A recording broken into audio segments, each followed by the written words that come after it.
Trump écarte son ministre de la Santé. Tom Price a été forcé de démissionner vendredi soir après la révélation que ses voyages ont coûté près d'1 million de dollars aux contribuables. De notre correspondant à Washington. L'hécatombe continue dans l'administration Trump. Après une demi-douzaine de démissions et de limogeages depuis le début de l'été, le secrétaire à la Santé a rendu son tablier vendredi soir. Il n'a pu désamorcer une polémique sur ses voyages qui énervait au plus haut point le président. « Je ne suis pas content, d'accord ?» avait répété Donald Trump devant les journalistes quelques heures plus tôt, promettant une décision sur le sort de ce ministre qui est un homme bien avant la fin de la journée. Le 19 septembre dernier, le journal Politico avait révélé que Tom Price, 62 ans, ancien chirurgien orthopédique à la tête d'une fortune de 10 millions de dollars, représentant de la Géorgie pendant 12 ans au Congrès, à la droite du Parti républicain, avait multiplié l'usage de jets privés pour ses déplacements professionnels aux États-Unis, coûtant aux contribuables quelque 400 000 dollars. Dans la foulée, on apprenait qu'il avait aussi eu recours à des vols militaires pour plusieurs voyages à l'étranger, avec son épouse, pour la modique somme de 500 000 dollars.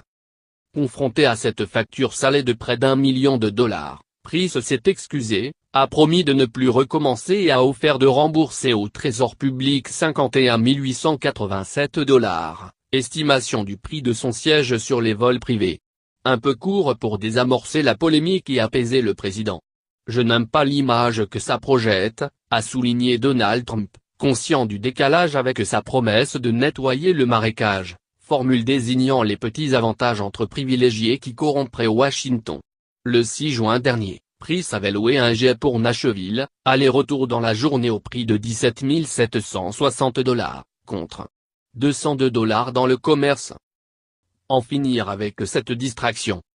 Le ministre de la Santé était déjà largement tombé en disgrâce en raison de son incapacité à réunir les voix nécessaires au Congrès pour abroger et remplacer l'Obamacare. Trump avait été surpris et déçu qu'il n'ait pas de plan tout prêt pour un nouveau système d'assurance maladie lors de sa prise de fonction, comme il l'avait cru sur la foi des propositions de loi déposées en son nom. Le président a d'autant moins tardé à couper cette branche pourrie que l'affaire des voyages ne se limite pas au cas de Price. Scott Pruitt, administrateur de l'Agence de protection de l'environnement, EPA, est aussi sous observation pour 4 vols privés et 3 sur des appareils du gouvernement, Ryan Zink, secrétaire à l'Intérieur, pour 3 allocations de jets, et David Shulkin, chargé des anciens combattants, pour 6 vols militaires. Trump voudrait en finir avec cette distraction, aurait-il dit à son entourage. C'est Don J. Wright, directeur du Bureau de prévention des maladies, qui va assurer l'intérim du ministère de la Santé. L'administration Trump cherche également un secrétaire à la sécurité intérieure pour remplacer le général John Kelly, devenu secrétaire général de la Maison-Blanche, et un prochain patron de la Réserve fédérale, après la tombée en disgrâce du conseiller économique Gary Cohn.